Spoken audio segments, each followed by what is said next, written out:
வணக்கம் மக்களே, நீங்கள் பார்த்துட்டு இருக்கிறது ஆல்கோ தமிழா. இந்த வீடியோவில் ஒரு இன்ட்ரெஸ்டிங்கான ப்ராஜெக்ட் பார்க்க போகிறோம் கைஸ்.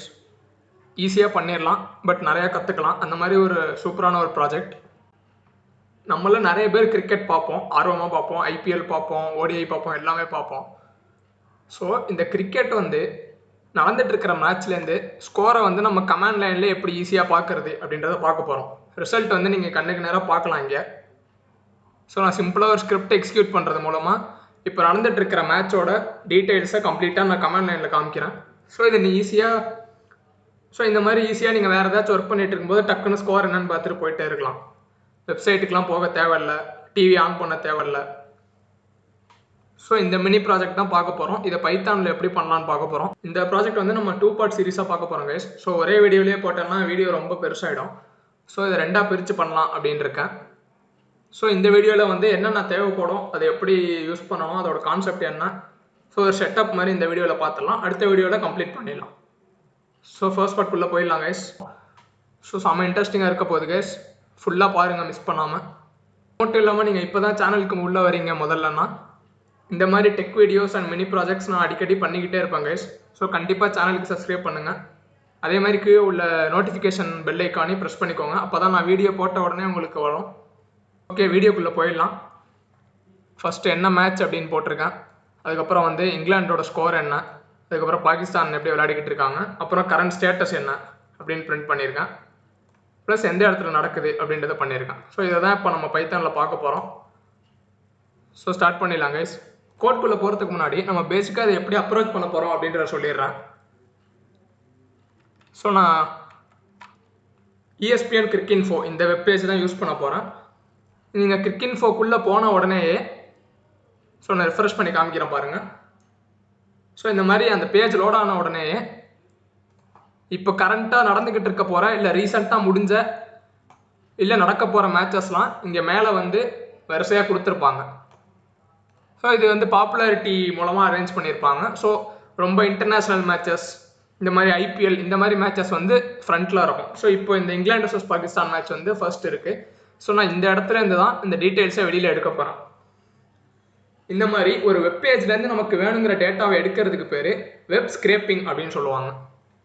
வெப் ஸ்க்ரேப்பிங் அப்படின்னா என்னென்னா, இப்போது இந்த வெப்பேஜை கிரியேட் பண்ணுறதுக்கு ஒரு HTML இல்லை ஜாவாஸ்கிரிப்டோ யூஸ் பண்ணியிருப்பாங்க இல்லையா, அந்த HTML கோடை நம்ம கவனித்து பார்த்தோன்னா இந்த இடத்துல உள்ள எல்லா டேட்டாவும் அந்த HTMLக்குள்ளே இருக்கும். அதுலேருந்து நமக்கு வேணுன்ற டேட்டாவை மட்டும் சுரண்டி எடுக்கிறதுனால தான் இதுக்கு ஸ்க்ரேப்பிங் அப்படின்னு பேர் வச்சுருக்காங்க. ஓகே, ஸோ இதை நான் குரோமில் ஓப்பன் பண்ணியிருக்கேன்.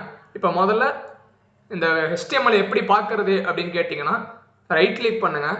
ரைட் கிளிக் பண்ணி இன்ஸ்பெக்ட் அப்படின்னு போட்டிங்கன்னா ரைட் சைட்லேயே உங்களுக்கு அந்த HTML ஃபுல்லாக வந்துடும். ஸோ இப்போ நமக்கு இந்த இடம் தான் தேவை, ஏன்னா இந்த இடத்துல தான் நமக்கு வேணுன்ற டேட்டாலாம் இருக்குது. ஸோ இந்த இடம் எங்கே இருக்குன்னு நம்ம கண்டுபிடிக்கலாம். ஸோ ரைட் சைடில் நீங்கள் மவுஸ் மூவ் பண்ணுறது மூலமாகவே ஹைலைட் ஆகும் பாருங்கள். ஸோ இப்போ ஃபுல்லாகவே ஹைலைட் ஆகுது. ஸோ நான் அந்த டிவிஷனுக்குள்ளே போயிடுறேன். ஸோ இந்த டிவ் டேக்குள்ளே இந்த மாதிரி கொஞ்சம் கொஞ்சமாக போங்க. ஸோ இந்த டாப் போர்ஷன் இந்த டிவ்வில் இருக்குன்னு சொல்லுது. ஸோ அதுக்குள்ளே திரும்பி போகலாம் ஃபர்தராக. ஓகே, ஸோ இந்த டிவ் தான் நினைக்கிறேன், இதுக்குள்ளேயே போயிடலாம். ஸோ இந்த மாதிரி உங்களுக்கு வேணுன்ற ஐட்டம் கிடைக்கிற வரைக்கும் உள்ளே போய்கிட்டே இருங்க.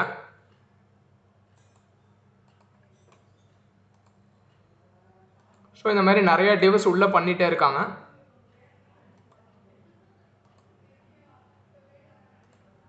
ஓகே, கடைசியாக பார்த்தீங்கன்னா நம்ம வந்துட்டோம். இங்கே பாருங்கள், இந்த ஃபீச்சர்ட் ஸ்கோர் போர்ட் அப்படின்ற ஒரு டிவ்க்குள்ளே எவ்வளோ டிவ் இருக்குது பார்த்தீங்களா. இந்த ஒவ்வொரு டிவ்வும் ஒவ்வொரு ஸ்கோர் கார்டு. இங்கே பாருங்கள், நான் மூவ் பண்ணும்போது ஹைலைட் ஆகும். இது இங்கிலாந்து vs பாகிஸ்தான், இது அடுத்ததோடது, இது அதுக்கும் அடுத்த கார்டு. ஸோ லெஃப்ட் சைடில் ஹைலைட் ஆகிறது மாறுது பார்க்க முடியும் உங்களால். ஸோ இந்த மாதிரி நிறைய கார்ட்ஸ் இருக்குது. நமக்கு வேணுன்றது இந்த இங்கிலாந்து vs பாகிஸ்தான். ஓகே, இது இப்போதைக்கு இருக்கட்டும். ஃபர்ஸ்ட் நம்ம கோடில் என்னென்ன முதல்ல இம்போர்ட் பண்ணோம் அப்படின்னு பார்த்துடலாம். ஸோ இந்த ஸ்க்ரேப்பிங்க்கு நம்ம முக்கியமாக யூஸ் பண்ண போகிறது என்ன அப்படின்னு பார்த்தீங்கன்னா,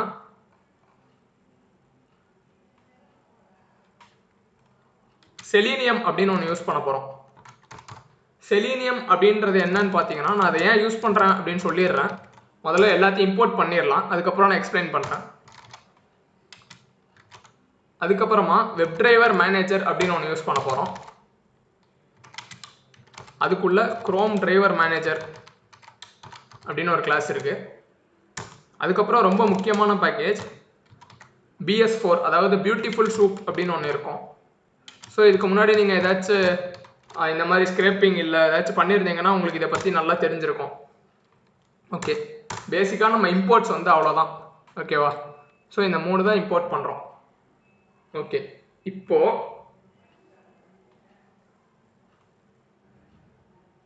நம்ம ஏன் செலினியம் யூஸ் பண்ணுறேன் அப்படின்னு சொல்கிறேன்னு சொன்னால, இப்போ நீங்கள் செலினியம் யூஸ் பண்ணாமல் நார்மலாக இதை ட்ரை பண்ணிங்கன்னா என்ன ஆகும் தெரியுமா? இந்த வெப்பேஜ் அவங்க எப்படி டிசைன் பண்ணியிருக்காங்க அப்படின்னா, இந்த வெப்பேஜ் நீங்கள் சும்மா ப்ரௌசரில் போகும்போது இந்த இதுக்குள்ளே இந்த ஸ்கோர்லாம் இருக்கு இல்லையா, இப்போ 583 ஃபார் 8 விக்கெட்ஸ் அப்படின்ற டீட்டெயில்ஸ் இருக்கு இல்லையா, அந்த டீட்டெயில்ஸ் வந்து உடனே லோட் ஆகாது. அது வந்து டைனமிக்காக வேற ஒரு இடத்துலேருந்து எடுத்து ஆக்குபை பண்ணிகிட்டே இருப்பாங்க. அதாவது இது HTML-லேருந்து வரது இல்லை, டைனமிக்காக ஜாவா ஸ்கிரிப்ட் வந்து இதை ரெண்டர் பண்ணுது. ஸோ இதை வந்து நம்ம நார்மலாக ரெக்வஸ்ட் பண்ணி எடுக்க முடியாது. இதுக்காக தான் செலினியம் அப்படின்ற ஒரு பேக்கேஜ் இருக்குது பைத்தானில். அது என்ன பண்ணோம்னா, குரோம் ப்ரௌசர் ஓப்பன் பண்ணி பார்க்குறோம் இல்லையா, அதே மாதிரி அந்த செலினியம் வந்து குரோம் ப்ரௌசரை ஓப்பன் பண்ணுற மாதிரி ஒரு டெஸ்ட் பண்ணோம், ஒரு ஆக்ஷன் மாதிரி பண்ணோம், ஒரு பாட் மாதிரி ஒர்க் ஆகும்னு வச்சுக்கோங்களேன். ஆட்டோமேட்டிக்காக குரோம் ப்ரௌசரை செலினியம் அப்படின்றது வந்து ஓப்பன் பண்ணோம். அந்த மாதிரி ஓப்பன் பண்ணும்போது இந்த டேட்டா ஆட்டோமேட்டிக்காக லோட் ஆகிடும். அந்த மாதிரி லோட் ஆனதுக்கப்புறம் அந்த யூஆர்எல்லேருந்து நம்ம எடுக்கிறோம். ஸோ இதுக்கு தான் செலினியம். ஸோ நீங்கள் டேரெக்டாக அப்படியே ரெக்வஸ்ட் யூஸ் பண்ணி எடுக்க முடியாது. இந்த மாதிரி செலினியம் யூஸ் பண்ணுறது மூலமாக இந்த டைனமிக்காக ரெண்டர் ஆகிற டீட்டெயில்ஸையும் நீங்கள் ஸ்க்ரேப் பண்ணி எடுக்க முடியும். ஸோ அதுக்கு தான் நான் செலினியம் யூஸ் பண்ணுறேன். அடுத்து வந்து நான் குரோம் ப்ரௌசர் யூஸ் பண்ணுறதுனால இங்கே குரோம் டிரைவர் மேனேஜர் அப்படின்னு ஒன்று யூஸ் பண்ணியிருக்கேன். ஏன்னா செலினியம் வந்து குரோம் ப்ரௌசரை ஓப்பன் பண்ணி அதுலேருந்து எடுக்க போகுது. இன்கேஸ் நீங்கள் ஃபயர்ஃபாக்ஸ் தான் யூஸ் பண்ணுறீங்கன்னா அதுக்கும் டிரைவர்ஸ் இருக்குது. ஃபயர்ஃபாக்ஸ் டிரைவர் மேனேஜர்னு ஒன்று இருக்குது. நீங்கள் என்ன ப்ரௌசரோ அதுக்கு ஏற்ற மாதிரி யூஸ் பண்ணிக்கோங்க. ப்ளஸ் இந்த பியூட்டிஃபுல் சூப் அப்படின்றது என்னன்னா, நம்மளோட டேட்டா ஃபுல்லாக எடுக்கிறோம் இல்லையா, இப்போ இந்த HTML ஃபுல்லாக வரும், அதை வந்து நம்ம ப்ராசஸ் பண்ணுறது, இந்த டேக் மட்டும் எனக்கு கொடு, இந்த இடத்த மட்டும் எனக்கு எடுத்து கொடு, அந்த மாதிரி சொல்கிறதுக்கெலாம் தான் அந்த பியூட்டிஃபுல் சூப் பேக்கேஜ் யூஸ் ஆகுது. ஓகே, நம்ம முதல்ல URL டிஃபைன் பண்ணிடலாம். எந்த URL நம்ம இது பண்ண போகிறோன்னு. URL ஆல்ரெடி பார்த்தது தான் கைஸ், ஆல்ரெடி சொல்லிட்டேன். ESPN Cricinfo யூஸ் பண்ண போகிறேன். ஸோ அதை காப்பி பண்ணி இங்கே போட்டுருங்க. ஓகே, அடுத்ததான் நம்ம சில ஆப்ஷன்ஸ் டிஃபைன் பண்ண வேண்டியிருக்கு.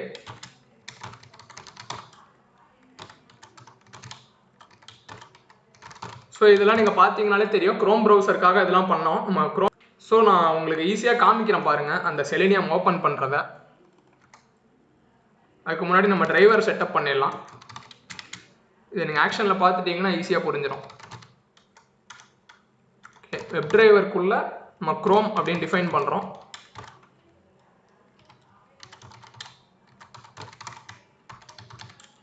இந்த 2-3 லைன் கோடு வந்து நீங்கள் அப்படியே அர்த்தம்லாம் ரொம்ப யோசிக்காதீங்க கேஸ். இப்படி இது வந்து ப்ரொசீஜர் மாதிரி வச்சுருக்காங்க.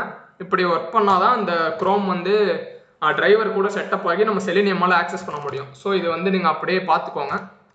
இதில் ஒன்றும் நம்ம லைக் ஒவ்வொரு லைன் என்ன பண்ணுது அப்படின்லாம் ரொம்ப யோசிக்க வேண்டாம். ஓகே, இப்போ டிரைவர் ரெடி பண்ணிட்டோம். இப்போது சைஸ் மேக்ஸிமைஸ் பண்ணிடலாம். இப்போ தான் நமக்கு தெரியும். இப்போ இந்த டிரைவர்லேருந்து அந்த URL கெட் பண்ண போகிறோம். ஓகேவா?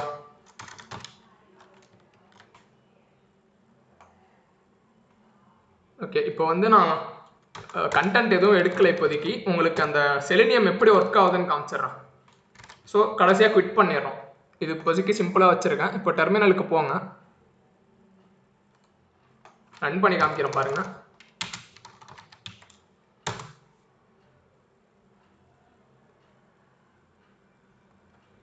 ஓகே, இங்கே ஏதோ ஸ்பெல்லிங் மிஸ்டேக் பண்ணியிருக்கேன்னு நினைக்கிறேன்.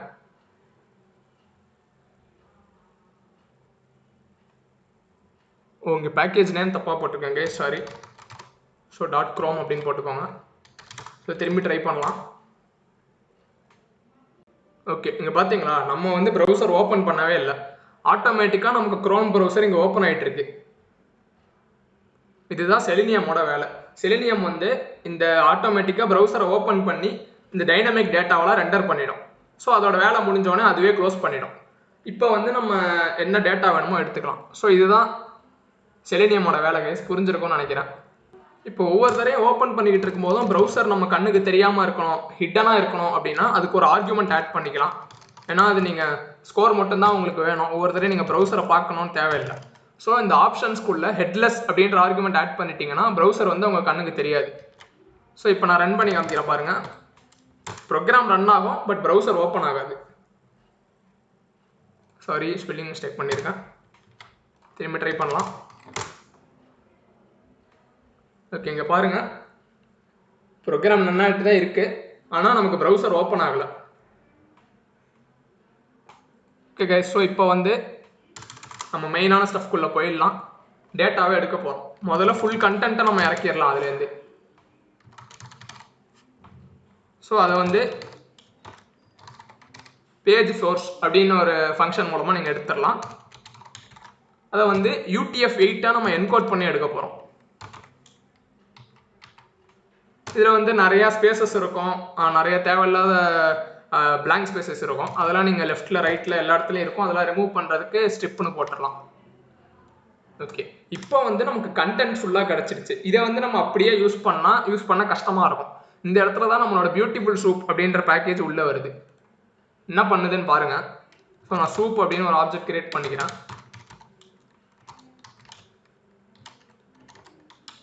இப்போ நம்ம எடுத்த கண்டென்ட்டை வந்து இந்த பியூட்டிஃபுல் சூப் மூலமாக பார்ஸ் பண்ண போகிறோம். இந்த மாதிரி பண்ணும்போது நமக்கு ஆக்சஸ் பண்ணுறதுக்கு ஈஸியாக இருக்கும். ஓகே, ஸோ நான் இதை பிரிண்ட் பண்ணி காமிக்கிறேன். பட் இது வந்து கிராஷ் ஆக கூட சான்ஸ் இருக்குது, ஏன்னா ரொம்ப நிறையா டேட்டா இருக்கும். எதுக்கும் ட்ரை பண்ணி பார்க்குறேன். ஓகே, ஸோ இங்கே பார்த்தீங்கன்னா நீங்கள் பாருங்கள், டெர்மினலில் அப்படியே பிரிண்ட் ஆகிட்டு போயிட்டே இருக்குது. ஸோ அவ்வளோ HTML டேட்டா, ஜாவாஸ்கிரிப்ட் டேட்டா எல்லாத்தையும் நம்ம இங்கே எடுத்தாச்சு. ஸோ இது கிராஷ் ஆகிறதுக்கு முன்னாடி நான் அதை க்ளோஸ் பண்ணிடுறேன். ஹோப்ஃபுல்லி க்ளோஸ் பண்ண கூட நினைக்கிறேன். ஓகே, ஃபுல்லாக பிரிண்ட் பண்ணி முடிச்சிடுச்சு. ஸோ நான் இப்போ கிளியர் பண்ணிடுறேன். ஸோ ஓகே கைஸ், ஸோ இந்த பார்ட் வந்து நான் எங்கேயோ கன்க்ளூட் பண்ணிக்கலாம் அப்படின்னு இருக்கேன். ஏன்னா இதுக்கு மேலே போச்சுன்னா காம்ப்ளெக்ஸ் ஆகிடும். இந்த பார்ட்டில் என்ன பார்த்தோம்னா, செலினியம்னா என்னன்னு பார்த்தோம், அது எப்படி ஒர்க் ஆகுதுன்னு பார்த்தோம். அப்புறம் செலினியம் ப்ரௌசர் எப்படி ஓப்பன் பண்ணுதுன்னு பார்த்தோம். பியூட்டிஃபுல் சூப் எப்படி யூஸ் பண்ணணும்னு பார்த்தோம். அந்த வெப்பேஜோட கண்டென்ட் அப்படியே எடுத்து பிரிண்ட் பண்ணியும் பார்த்தோம். அடுத்த பார்ட் வந்து இன்னும் இன்ட்ரெஸ்டிங்காக இருக்கும் கைஸ். நம்ம டேட்டா வெப்சைட்லேருந்து எடுக்க போகிறோம். எப்படி அந்த HTML ஆக்சஸ் பண்ணி எடுக்கலாம்னு பார்க்க போகிறோம். நமக்கு வேணுன்ற டேட்டா, அதாவது டீம் நேம், ஸ்கோர், என்ன ஸ்டேட்டஸ், எந்த லொக்கேஷன் எல்லாத்தையும் எடுத்து பார்க்க போகிறோம். அது அப்படியே டெர்மினலில் காமிக்க போகிறோம். ஸோ கண்டிப்பாக ஸ்டே டியூன்டா இருங்க. அப்புறம் நான் ஆல்ரெடி சொன்ன மாதிரி இதே மாதிரி project, programming and tech videos உங்களுக்கு கண்டிப்பாக வேணும் அப்படின்னா ஆல்கோரிதம்க்கு சப்ஸ்கிரைப் பண்ணுங்கள். உங்கள் ஃப்ரெண்ட்ஸுக்கும் ஷேர் பண்ணி விடுங்க. ஏதாச்சும் டவுட்னா கண்டிப்பாக கமெண்ட்டில் கேளுங்க. ஸோ அடுத்த வீடியோவில் பார்க்குற வரைக்கும் பீஸ் அவுட் கைஸ்.